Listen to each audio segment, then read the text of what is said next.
I thought about starting this video with a shot of me at a bakery trying to decide between some pastries. Or I thought I could have me sitting on the couch trying to pick something to watch on a streaming service. But I just couldn't decide. I'm hella indecisive. So this week, we're making a silver decision coin. I have been itching to get the jewelry tools out, and I also really like anything that makes me feel a little bit witchy. I feel about magic and witchcraft the way this guy feels about the Loch Ness Monster being the ghost of a dinosaur. Seeing as it affects nothing and no one, I'm gonna choose to believe it. It's a little treat for me. So I've done some sketches of what I want the coin to look like, and of course, I am stuck between two designs. So we've got sun and moon / day and night. It's a classic, very celestial, very witchy, very easy to call in the air when you flip the coin, you know, you can just, The other option is a coin inspired by, and I'm gonna get this wrong, Hecate. Hecate. I really like how in my head it's pronounced Hecate, but I'm pretty sure that's the only one that's definitely wrong. Apparently Hecate, maybe? Anyway, Hecate is the Greek goddess of magic and witchcraft, crossroads, the night, ghosts, and necromancy. How dope is that? Look, honestly, pretty much everything I learned about this was from this Instagram post. That feels very fitting for a decision coin. I loved this phrasing of illuminating the darkness and revealing the truth. So those are the two sides of the coin. We've got the candle for illuminating the darkness and an eye for revealing the truth. It's a little clunkier to say though. Here are my inspo pics for vibes. And this is some jewelry I've already made. Welcome to the jewelry bench. It took me a really long time to find all this stuff and reset this up. And you're gonna have to ignore the rig. It's just gonna be there so that we can get a nice top down. I hope it works. All right, so I should get in the shot, hang on. I use the lost wax casting method. I can't make those words sound good. I use the lost wax method of making jewelry, and so what that means is this is a bag full of my different types of jeweler's wax. That's very messy in there actually, let's just put that down. So what that means is, I took way too long to explain it. So basically you carve out the design in jeweler's wax, a mold is made around it, and it's replaced with molten metal. So these are ferrous waxes, and I believe it goes hard, medium, soft. I always get these two confused, I can't remember. And this one here is a really interesting one. I don't think a lot of people use this, but this is a soft wax. This is a brown sculpting wax. These are tubes, these are for carving rings. I actually think that it might be easiest to start with one of these and just fill in the middle of it with some melted wax, because then that's gonna get us a circle. It's gonna save me a bunch of time trying to carve a circle shape. We get a flat disc, very thin, as the base of our coin, and then we build up some of the soft brown sculpting wax on top of it, and then carve it away to reveal the shape. Let's hope that none of this stuff catches fire because it's been in storage for so long. Oh. All right, so the purple one is our medium, I think, and we've got one of the rings already chopped up. So what I'm gonna start with is filing this flat to be our base for our coin, and we're gonna try and fill it in as well. This is a coarse wax file I'm using here. It takes off the most wax you can with the least effort. My shoulder was still sore afterwards though. As you can see, this is my most used one. It looks disgusting compared to all the others. So we'll put this little like spoon style one on here. I'm about to realize I haven't explained what this is. Now that we have our little disc, I feel like it's about the right width for a coin. I'm going to attempt to fill in this middle bit with melting wax. There's a very good chance it's not going to work and that we'll just have to do this again. But look, if I can take a shortcut, I'm going to take it. Oh, sorry. Ugh. I should probably talk you through some of my tools, right? This one here connects to this. This is our soldering little iron. It's a very cheap one, extremely effective for wax. We're gonna let that little one heat up for a little bit. Forgot how fun this was. Yay, making stuff. I let that heat up for like 5 minutes and it turns out it wasn't plugged in properly. To fill in the disc, I just melted the wax shavings I had filed off it, but it was sticking to the peg, so I stuck some baking paper to stop doing that. By the way, the peg is that chunk of wood sticking out of the jeweler's bench. The benches are nice to have, but not necessary when you're starting out making this stuff. Once I had filled the disc in, I filed it again to smooth it out, and also, by the way, my soldering iron was $17, the wax tube was $20. Don't get me wrong, jewelry making is an endless money pit of tools and consumables, but you can try it out for pretty cheap. It worked. It's not like completely flat, so I wouldn't do this, I guess, if I was trying to make a pendant, but seeing as what I'm making is a coin that I want it to look fairly aged and vibey. Oh my gosh, I didn't show you my inspiration vibes. Don't worry, I sorted it. Sorry. The next stage was building up the soft brown wax onto the disc. If this feels counterintuitive, it's because it kind of is, and it's not the best way to go about it, but this is the first time I've attempted something like this. I've made pieces where I've carved into the wax, but having a built-up design is a different thing entirely. Oh yeah, this is how long it actually takes for the wax to melt. Yeah, that's a bit too tedious. Let's kick it up a notch. I I think I have built up the base of the coin enough that we can start carving away some of this softer wax to reveal the shape. And speaking of the shape, I'm thinking I'm gonna start with the moon and sun combo coin just because it seems easier and we'll see how we go. So this is one of my favorite tools for general carving in wax, and it is very inexpensive. It's a blackhead remover with tape on it for grip. This blackhead remover actually. Let's just do it. This took a little while to set up. I'm a little worried about ruining it, but we have our reference. So let's start with the moon, I guess. I traced out my design as a guide and started scraping away the soft wax. Unfortunately, it's pretty hard to see, and this camera is no better. Honestly, I struggled to figure out the top-down view this entire make. I apologize. Oh my god, I didn't realize the camera was facing me and not what I'm doing. Ooh. I will say though, the blackhead remover, which I'm pretty sure I will refer to as a pore remover at some point, was perfect for this. I just kind of kept scraping until the moon was clear. Also, you can use a lighter to smooth the wax, but be careful with it. This wax has a low melting point. This is really exciting. It seems to be working. Here's how it's looking at the moment. I still want to carve a few little stars and details and melt some texture onto it and then go on to the second side, which I think is going to be much harder to do because we need to try and not squish the back. And also the more we scrape it away, the more likely we are to break it. I don't want to do any damage to it tonight. I am gonna go make our nachos for dinner and I'll see you tomorrow. Bye. Gonna let me set up my camera? Oh, they're trying to set up my camera, bunny. Good morning and welcome to day 2. I am very excited to keep going carving our coin. Yeah, I really didn't have much of an intro. I just kind of wanted to be like, hello, it's the morning. So no one will know. Secret hot water bottle. I wanted to give this a lot of texture, so I kind of smoothed and melted the surface with the soldering iron and then carved some dots and marks into it. This is also a great way to hide imperfections. And then that side was done. I'm trying to whisper because Elvis is asleep in a sunbeam. No, I woke him up. I ruined it. Anyway, I'm happy with the first side of the coin, so now we're gonna move on to the sun. The sun was really challenging, and I think I got a bit overwhelmed. I realized that the design I had drawn was better suited to carving, which is what I usually do, but we had already committed to this method because the hard wax layer was too thin to carve into. And I knew that I wanted the center of the sun to be raised. I am struggling with the sun. I think I have done the circle in the middle too big, so I'm gonna remelt this and start again. That's what we're working with. Let's try again. That's the great thing about wax. No permanent damage done to any metal. You just headbutted my foot and then you looked at me offended. It really is a great benefit of doing lost wax casting for jewelry. Your medium for working is relatively inexpensive and you can just keep trying with the wax, melting it down and carving it again until you're happy, and only then taking it to a casting house to cast in the metal of your choice. A casting house or investment casting business takes care of the scary molten metal part for you, and they have centrifuges and everything to make sure there aren't any bubbles in the mold, and then you only get charged for the spruing fee that's attaching it to the casting tree and the weight of the metal of the final piece. I think the wax for the first coin's done. I'm not like 100% sold on the sun. It's definitely different to what I drew. It was really, really challenging to get the shape underneath smooth. In fact, we went for the opposite of that and went for it to be really textured because I can't seem to get it smooth. So I'm not sure where that leaves me for the next one. So, oh yes, we're gonna make 2. Because of the indecisiveness. Yeah, remember? I think it's gonna be cool. It's got a very like piratey sort of antique vibe, like really, really old vibe. Like maybe this coin is from the 2nd century. On to the next one. I was just looking through the wax and trying to find one that was already cut that was thin to make the circle with, and look what I found. Do you see how this isn't hollow? I have one that I don't need to fill in. So let's saw off a coin size from this one. That makes it easier. This is my handy dandy jeweler's saw. It's so weird because in life I would never say handy dandy, but in video, I don't know, you get weird. I marked out a line to saw along, always thicker than what I need because I will inevitably saw it wonky. Okay, that's not too bad. There's still quite a bit that I'm gonna have to file down, but we can do that. Yeah, I sawed it really thick, so there was a lot of filing to be done. Oh, do you wanna see a magic trick? Poof!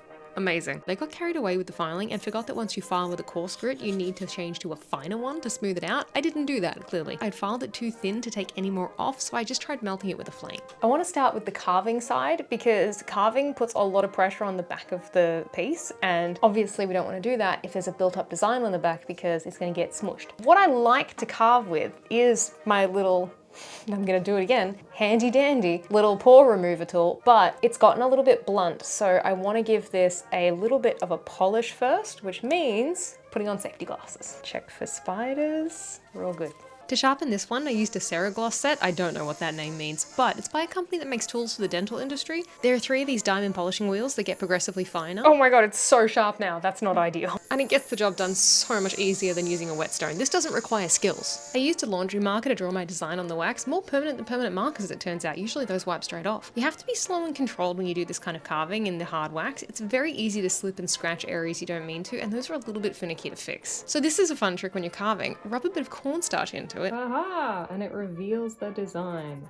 And this is where we go. Thank God I'm into imperfect jewelry because that eye is not positioned in the center of the coin. Oh, also I had no idea how wobbly this setup was for the camera. Don't worry, at some point Thomas will come in and tell me that it's really wobbly, but I don't know when that's gonna be. All right, I like it. So I'm gonna try putting a little dot border around the edge of this coin. Wish me luck. We're back to using my favorite gross soldering tip, sorry. And I used the wax shavings again. Look at us recycling. And I found that if you just dollop the wax on top, it sits a bit high like a sphere, but we want half spheres. So I found that I had to kind of press the tip into the wax to kind of melt the dot into it. It's not bad. I think I like that. Good progress, team. All right, so I guess next I decide what I make for dinner, and then I remembered that I'm getting Thomas to choose. So tonight, it's either gonna be a cold soba noodle salad or chicken noodle soup. This is why we need the coins. Next, I want to use the brown sculpture wax to build up our little like candle shape. And I think that the lines around the candle I will carve in. Hopefully there's enough wax there in our rather thin coin. I'm happy with that. Where did it go? So having learnt from our first coin, this time I only melted the brown wax in the general shape of the candle rather than all over the coin, and not only is this much more efficient, it's also neater and fixes that smoothing issue that I was having before. So around the candle, it's just flat. Good stuff. Should I have looked at a picture of an actual candle to get a reference for this? Yes, I absolutely should have, because I forgot about this part.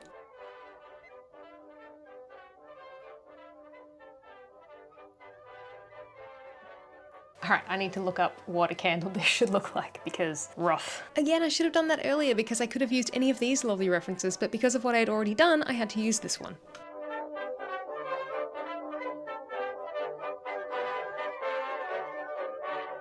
Remember how I said you have to be careful with the lighter? No, I melted it too much and the border disappeared. Why am I like this? No worse feeling than melting all of your hard work. Oh good, now it's not smooth and it's worse. Oh well, I'm just gonna stop touching that. I say as I continued to touch it for quite a while. I suppose now is as good a time as any to remind you to like the video if you're enjoying it. It helps me try to understand what kind of videos you like to see, and it helps the channel so much.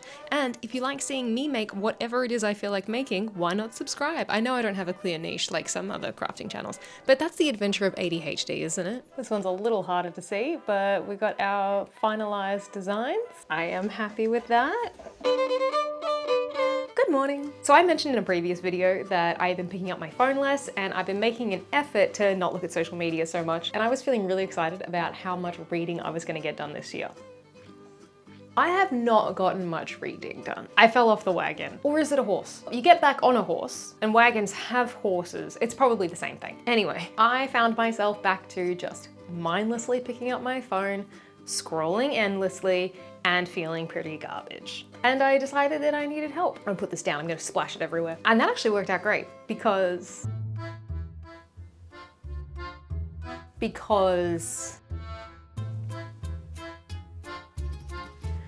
This video is sponsored by Skillshare. If you don't know, Skillshare is the largest online learning community for creatives with thousands of classes led by industry experts across film, illustration, writing, photography, and it turns out, personal development. I took Laura Lamb's class, Social Media and Phone Addiction, Why You're Addicted and How to Reclaim Your Focus. She went into the science of why phones are addictive and practical ways that we can pick up our phones less. For me, I think the key is being mindful of why it is that I'm picking up my phone in the first place and what kind of void I am trying to fill. Maybe that void is you want to look at pretty things, or all those really fancy expensive houses in England that I can't afford. Or maybe it's the desire to learn something new, and I bet Skillshare has a class for you. I didn't mean for that to rhyme. The first 500 people to use my link in the description will receive a 1-month free trial of Skillshare, so get started today. This video is sponsored by Skillshare. Yeah, I covered that. What were you doing? There's a class I think you might like. On Skillshare? Yeah, on Skillshare. Sounds good. Okay. So thanks for sponsoring Skillshare. No, that sounds like I'm sponsoring Skillshare. Well, you're sponsoring Skillshare. Thank you, Skillshare, for sponsoring this video. Now, I am gonna head to the casters and drop off those coins, and I will see you in about a week. Good morning! I have coins. That's not how I wanted to say that, that was weird. We have our recently cast coins, and as an update, my screen time is down 41% from last week. Pretty good. I should show you them. I'll show you them. Hang on, I'll show you. There's hair in my mouth. I'll show you them. So our sun and moon one, and our sun. This one is so hefty. It's really heavy. This one has some more scratches on the surface than I would like, so I'm gonna try and smooth those out. But I feel like the candle turned out pretty good, except again, for all of these lines that we're gonna need to work on. And also as an update, I was rewatching Practical Magic, and I figured out why it is that I think it should be pronounced Hecate instead of Hecate. White as light, mighty Hecate, make it right. Yeah, anyway, it's Practical Magic's fault, that's why. Oh, I love the sound that they make. Like that's the, you got $2 silver in your pocket. They got a really nice weight to them as well. They flip pretty well. Ow, the sprue is pretty sharp. Okay, first thing I'm gonna do is use our grinding wheel. Can you see it? It's rusty. I don't know why it's rusty. Yeah. To grind off our sprues. Jesus, the little sharp bits. And I don't really feel like breathing in silver, so. We have another opposite of ASMR moment here, but I just wanted to warn you before I play the audio, it is not pleasant. Like I said, dental tools. You could totally just use a saw and a file to do this, by the way. It's just that the micromotor is way faster and easier. The silver does get really hot though, so I had to keep switching between the two coins. And now that the sprues are what do I look like? There's an animal that I look like, something with a short trunk. It's a tapir, that's what I was thinking of. They're so cute as babies, but look what they look like when their trunk is up. Now that the sprues are removed, I need to remember which of my sanding tools I should use to smooth out those lines. Wish me luck. There are heaps of options for sanding tools. I don't know why I'm making this more like a tutorial, very weird for me. But I did remember that these silicon carbide ones are one of my favorites. They don't leave directional marks like sandpaper mandrels do. They have their place, of course, really good for the insides of rings. But I really like how quickly these can get the file line smooth, which is what I am attempting to do here, because I really should have filed this smoother before I cast it. It's really hard to see, but those are some sandpaper mandrels there. I've probably got marks all over my face. Let's just go with it. That's what happens. I'm gonna try and smooth out a little bit of the texture on it. On this one, there's definitely some little scratch marks. We're gonna try and reduce the look of the scratch marks just a little bit. Not completely, because we don't want these to look perfect. So the next step for the coins is I'm gonna smooth out some of the shapes that I'm not in love with at the moment. Couple of rounds of polishing, get them nice and smooth, and then we will stain them with liver of sulfur. It's gonna stink, it's so bad. And that will get them a black patina, and then we will go back with the polish and remove some of that patina to give them an aged look. Not that much more to do. It's so fun, having a great time. Oh my god, I should be used to that sound, but like that one hit me right in the tooth, like I felt it. This stage is a bit messy, but also feels quite intuitive. I just use the silicon carbide polishers from coarse to fine on the sections that I want to smooth. The silicon breaks down quickly, there's a bunch of dust that comes off, so that's why we have the heavy duty particle mask and the water to try to clean it so I can actually see what I'm doing. Next I use these bristle discs. I don't actually know what they're made of, but their flexible design makes them fantastic for getting a nice shine on the silver in almost any shape without taking much off of it. Okay, I need to give this a couple of minutes to recover before we keep filming. I went and had lunch, and I think we still have some marks on my nose there, but this is as good as it's gonna get. These are all shiny looking. Look how much shinier they are now. So it is time to blacken these now. I had to unpack all of my jewelry stuff because it's been in storage. Unfortunately, it has leaked, which I clearly thought was a possibility because I put it inside another container. Okay, I have a plastic dish with water and baking soda. The important thing is I don't think you want to get this on anything that's metal, like a laundry sink that I might have done at a previous house, because it will turn it black. Full disclosure, this is not the liver of sulfur, that's a different one that I have. It's a bit more complicated to use and I can't remember what this one is called, and the label turned black because of the leaking, but it does say poison on the bottle, so there's that. I did remember that you need to neutralize the chemical with bicarb soda and water, but I did not remember to grab my plastic tweezers. So this was all a bit awkward as I tried not to touch anything that had the chemical on it. Alright, all that's left to do is remove the raised blackened bits and leave our nice patina. It took me a while to figure out which polisher was best to remove the oxidization. I forgot to tell you, that's what this is, it's oxidization of the silver. Anyway, we got there after some trial and error, and this part is pretty fun because you kind of get to see the design properly coming to light. And seeing as these ones are pretty much finished, I will see you for the reveal.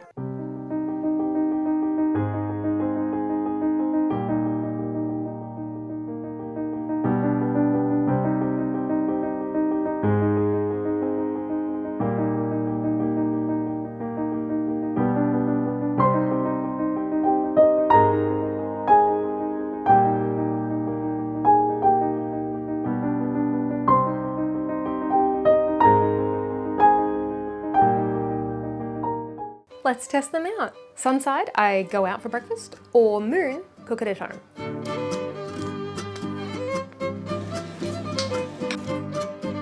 Candle, I go for a walk. I do some knitting.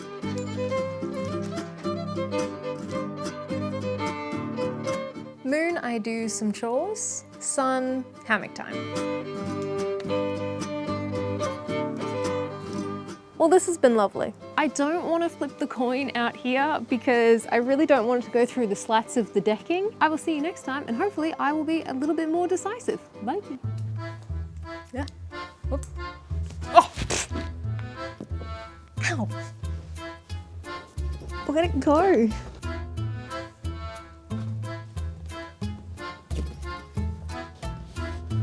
Ah!